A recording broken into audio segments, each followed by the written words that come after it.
Harut اور ماروت کون تھے؟ چاہے بابل یعنی بابل کا کنواں کہاں ہے اور اس کے پیچھے کیا حقیقت پوشیدہ ہے، یہ سب ہم دیکھیں گے آج کی اپنی اس ویڈیو میں۔ ناظرین، ہاروت اور ماروت کے واقعے کی ضد میں دو روایات دیکھنے کو ملتی ہیں۔ پہلی روایت کے مطابق حضرت ادریس علیہ السلام کے دور میں ایک دفعہ آسمان اور زمین کے درمیان سے پردوں کو ہٹا دیا گیا تو فرشتوں نے زمین میں آباد انسانوں کو دیکھ کر تعجب کیا اور بولے، یا رب العالمین، ہم تو گناہ کے قریب بھی نہیں جاتے، جبکہ یہ بنی آدم گناہوں میں اتنے زیادہ مبتلا ہیں۔ اگر ہم ان کی جگہ ہوتے تو کبھی تیری نافرمانی نہ کرتے۔ اللہ نے ارشاد فرمایا، انسانوں کو غصہ اور شہوت دی گئی ہے، اگر یہ چیزیں تمہیں دی جائیں تو تم بھی گناہ میں ملوث ہو جاؤ گے۔ لیکن فرشتوں نے کہا، ہم ایسا ہرگز نہیں کریں گے۔ لہٰذا اللہ کے حکم سے فرشتوں نے اپنی جماعت میں سے دو بہترین اور اطاعت گزار فرشتوں کو چن لیا، جن کا نام ہاروت اور ماروت تھا۔ اللہ نے ان دونوں فرشتوں میں انسانی فطرت اور شہوت ڈال کر زمین پر بھیجا۔ وہ شہر بابل میں دو خوبصورت انسان بن کر آئے اور قاضی کے کام پر مقرر ہو گئے، جہاں وہ لوگوں کے درمیان فیصلے کیا کرتے تھے۔ ایک دن ان کے پاس ایک عورت اپنا مقدمہ لے کر آئی اور کہا کہ اس کا شوہر اسے بہت پریشان کرتا ہے۔ ہاروت اور ماروت نے جب اس عورت کو دیکھا تو وہ اس عورت کی خوبصورتی اور حسن سے مروب ہو گئے اور اس پر عاشق ہو گئے۔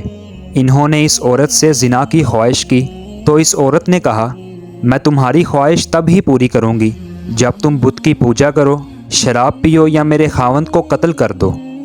ہاروت و ماروت نے شراب نوشی کو چھوٹا گناہ سمجھ کر پی لیا اور نشے کی مستی میں دو اور کبیرہ گناہ کر بیٹھے۔ اس عورت نے ان سے آسمان پر چڑھنے کا عمل بھی سیکھ لیا، جس کے ذریعے وہ آسمان پر جاتے تھے۔ جب وہ عورت اس عمل کے ذریعے آسمان پر گئی تو اسے ستارے کی شکل میں مسخ کر دیا گیا۔ کیونکہ اس عورت کا نام زہرہ تھا، اس لیے وہ سیارہ زہرہ کہلایا، جسے آج وینس کہتے ہیں۔ اس گناہ کی وجہ سے ہاروت و ماروت خود وہ اسم اعظم بھول گئے جس کے ذریعے وہ آسمان پر جاتے تھے، اور بطور سزا انہیں بابل کے ایک کنویں میں الٹا لٹکا دیا گیا، جہاں وہ تا قیامت یوں ہی لٹکے رہیں گے۔ یہ ایک اسرائیلی روایت ہے جسے امام ابن کثیر اور فخر الدین رازی جیسے عظیم مفسرین افسانہ اور من گھڑت کہانی قرار دے کر سختی سے رد کرتے ہیں۔ وہیں امام سیوطی جیسے علماء اس روایت کو مستند مانتے ہیں۔ ہاروت و ماروت اور چاہے بابل کے سلسلہ میں ایک اور روایت کثرت سے بیان کی جاتی ہے، جس کے مطابق ایک زمانہ ایسا تھا جب شہر بابل روئے زمین پر تہذیب و تمدن کا مرکز تھا۔ یہاں کے لوگ باطل خدا کی پرستش کیا کرتے تھے۔ یہ لوگ اپنی قسمت ان سے وابستہ سمجھتے تھے، اسی لیے علم نجوم اور علم فلکیات میں بہت ماہر تھے۔ ان کے بت قدوں میں ستاروں کی پوجا کی جاتی تھی۔ یہ لوگ جادو کو بہت اہمیت دیتے تھے اور اس علم کے ذریعے معاشرے میں خوب فساد پھیلاتے تھے۔ یہ لوگ جادو اور تنتر منتر میں بہت آگے بڑھ گئے تھے۔ ان میں بڑے بڑے جادوگر موجود تھے۔ مختصر یہ کہ اس شہر کا باشندہ ہونا ہی جادوگر ہونے کی علامت تھی۔ جب حضرت سلیمان علیہ السلام کی حکومت آئی تو آپ نے ان کو اس شرکیہ عمل سے روکا اور ان کی سحر اور جادو کی کتابوں کو ایک جگہ جمع کر کے اپنی کرسی کے نیچے دفن کر دیا، تاکہ اس فتنہ انگیز عمل کا جڑ سے خاتمہ ہو جائے۔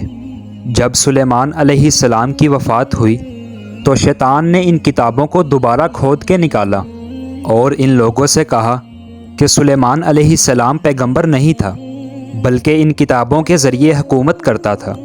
لہٰذا ہوا میں اڑنا، جنوں پر قابو اور سلیمان علیہ السلام کے غیر معمولی معجزات دراصل جادو اور سفلی کا عمل تھا۔ بنی اسرائیل نے اس کی پیروی کی اور ان کتابوں کو پڑھنا شروع کر دیا، لہٰذا دوبارہ یہ شر انگیز عمل اس قوم میں سرایت کر گیا۔